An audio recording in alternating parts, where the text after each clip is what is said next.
থেকে চাপাডাঙ্গা শাখার আটপুর স্টেশনে বর্তমান রাজ তেজ বাহাদুরের দেওয়ান পরলোকগত কৃষ্ণরাম মিত্রের স্থাপিত রাধা গোবিন্দের প্রাচীন মন্দিরের নিকটবর্তী সেই পরমেশ্বর দাস কৃষ্ণ নামের শক্তি জগতে তিনি প্রকাশ করেছিলেন। লীলাটা যেখানে হয়েছিল আজও আছে। হুগলি জেলার শ্রীরামপুরের নিকটে আকনাম হ্যাস নামক একটা গ্রাম আছে হুগলি জেলায়। সেখানে শ্রী কমলাকর পিপ্পলাইয়ের শ্রীপাঠ, কমলাকর পিপ্পলায় একজন গৃহকর্তা, তার শ্রীপাঠে হরিনাম চলছে। পরমেশ্বর দাস অজুর ধারায় ক্রন্দন করছেন হরিনাম করে। তার নয়ন দিয়ে অশ্রু নির্গত হচ্ছে। কৃষ্ণ কৃষ্ণ বলে তিনি যখন ডাকছেন, এত হৃদয়ের ভক্তি আর প্রেম মাখিয়ে যেন গোবিন্দের আসনটা কম্পিত হয়ে যাচ্ছে। পরমেশ্বর দাস ভক্তদেরকে আলিঙ্গন করতে বলছেন, জড়িয়ে ধরে বলছেন, এমন করেই তাকে ডাকো, না এসে কি করে তিনি থাকেন একবার দেখি। কৃষ্ণ কৃষ্ণ কৃষ্ণ বলে নয়নের নীরে পরমেশ্বর ভাসছেন। লীলা সংগঠিত হয়েছে হুগলি জেলায়। আশেপাশের যারা নিন্দুক ব্যক্তি, ওরা এই কৃষ্ণ নামের আসরটাকে আর মানতে পারে নাই। দিন দুপুরে কিংবা রাতে উচ্চেশ্বরে হরিনাম করে কখনো নাচে, কখনো ধুলায় লুটিয়ে পড়ে, কখনো প্রেমাশ্রু বর্ষণ করে জড়িয়ে ধরে একে অপরকে। আমাদের গ্রাম উৎসন্নে যাচ্ছে আর সবাই তাকে শ্রদ্ধা করছে, ভক্তি করছে। আমাদের সম্মান স্খলিত হচ্ছে। আছে না গ্রামের সমাজপতি কতজন এমন?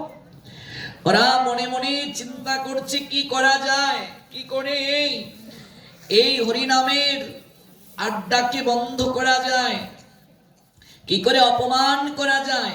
তাই তারা চিন্তা করে একটা সিদ্ধান্তে উপনীত হলো, একটা শৃগালকে মেরে মৃত শৃগালটা ওই হরিনামের মণ্ডপের মাঝে আমরা রেখে আসব। শৃগালকে মেরে বাস্তব লীলা হুগলি জেলায় সংগঠিত হয়েছিল। শ্রীমান মহাপ্রভুর পার্ষদ পরমেশ্বর দাস বন্দিব সাবধানে বলছেন, এই লীলা অত্যন্ত সাবধানতার সঙ্গে শ্রবণ করে তার চরণ বন্দনা করবে। গ্রামের সমাজপতিগণ, দুষ্ট লোকেরা একটা শৃগালকে মেরে, হরিনাম চলছে যে জায়গায়, দূর থেকে শৃগালটাকে ঢিল মেরে ফেলে দিল অপমান করার জন্য। আশেপাশের লোকজন চিৎকার করে উঠল, এই কি, এই উচ্চ সংকীর্তন ধ্বনি নৃত্য অঙ্গনে একটা শৃগাল কোথা থেকে এলো? কে কার্যটা করলো? এমন লোক কি জগতে আছে গো? একটা শৃগালকে মেরে কীর্তন অঙ্গনে ঢিল দিয়ে ফেলে দিল। পরমেশ্বর দাস তিনি সবাইকে শান্ত হতে বললেন। বৈষ্ণব প্রবর পরমেশ্বর দাস সংকীর্তন বন্ধ করলেন না। তিনি আরো অজুর দ্বারাই কাঁদতে শুরু করলেন, হে কৃষ্ণ, তুমি না তোমার সকল শক্তি তোমার নামের মাঝে অর্পণ করে দিয়েছ। ঘুম থেকে উঠে আরতির পর নাম যখন আমরা গ্রহণ করি, তার আগে কি আমরা উচ্চারণ করি? শিক্ষাষ্টকম। শিক্ষাষ্টকমে দেখবে আছে, নাম নামকারী বহুদা নিজ সর্বশক্তি। ভগবান তার সকল শক্তি তার নামের মাঝে অর্পণ করে দিয়েছেন। পরমেশ্বর দাস বললেন, তোমার এই বাক্য তো মিথ্যে হতে পারে না প্রভু। তুমি তো তোমার সকল শক্তি নামের মাঝে অর্পণ করে দিয়েছ। যদি তোমার নাম সত্য হয়, যদি তোমার নামের শক্তি সত্য হয় তাহলে আজ দেখিয়ে দাও। যদি কৃষ্ণ নাম যে গ্রহণ করে তার মৃত চিত্ত যদি চেতনা প্রাপ্ত হয়, দেখবে আমরা যারা ভক্তি জীবন গ্রহণ করেছি, জপমালা হাতে তুলে নিয়েছি, আগে আমরা কত অসৎ কার্য করতাম। একটিবার ভাবুন মা, কি দেননি গুরুদেব আমাদেরকে, এই ভক্তি জীবন আমাদেরকে কি দেননি। আমরাও তো কার্তিক মাসে কত পাপ করতাম যদি এই পথে না আসতাম। আমরাও তো একাদশী তিথিতে অখাদ্য খেতাম, কুখাদ্য খেতাম। আমরাও তো অসভ্য বর্বরীর মতো জীবন যাপন করতাম। আজকে সাধু সঙ্গ, বৈষ্ণব কৃপা, গুরু কৃপা আমাদেরকে কোথায় নিয়ে এসেছে।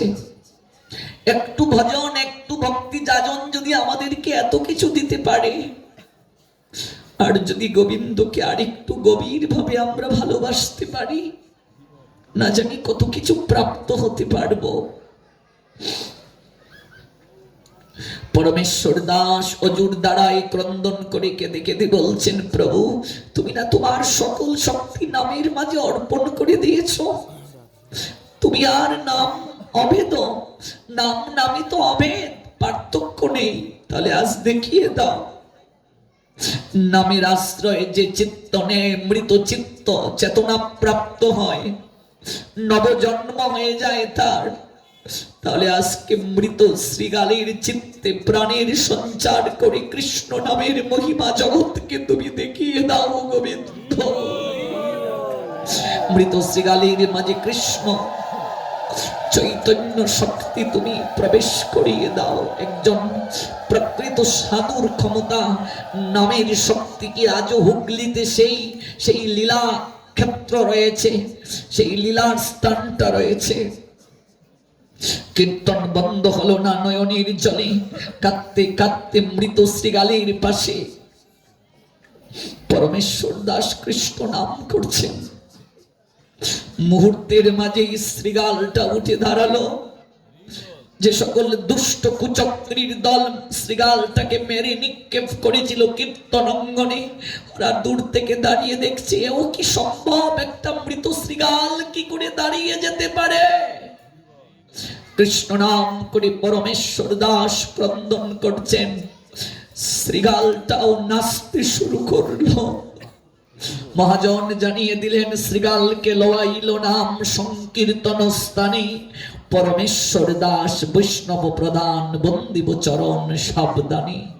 এমনই বৈষ্ণব পরমেশ্বর দাস শ্রীগাল তার চিত্তে প্রাণের সঞ্চার করিয়ে দিলেন। শ্রীগালটাও নাচতে শুরু করলো। কৃষ্ণ নামের এত শক্তি, নামের যদি এত শক্তি হয়, সেই নামের শক্তি আমরা কেন অনুভব করতে পারছি না?